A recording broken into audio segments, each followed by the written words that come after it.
Building user mode Linux from source should be very similar to building the Linux and other kernels from source. If you compile the user mode kernel, you can download the latest UML patch, download the matching kernel from the favorite mirror, and then make a directory and unpack the kernel into it.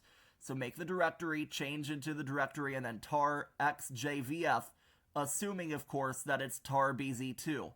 I believe that it's lowercase j for bz2. If you have a gz, then I believe gz is usually going to have the z, and then uppercase, or maybe uppercase j, I'm not so sure. But x is going to be extract, v is for verbose, and I don't know if f means force, but j is for bz2, and then you might use z or whatever. You might need to capitalize depending on the specific type of a tarball.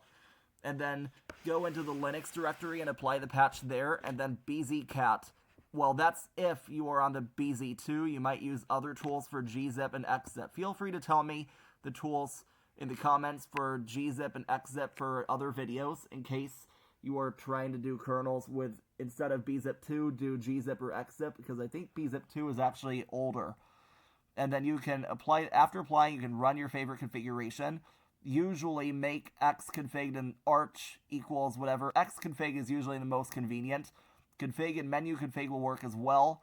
Xconfig is actually for the graphical interface. There are additional configuration types, but it depends on your kernel. If you have a 2-2 address space split rather than the usual 3-1, then the package binaries will not run and will immediately segfault. I'm not sure that this information is still up to date. I think it's likely outdated, but you have UML modules overall, and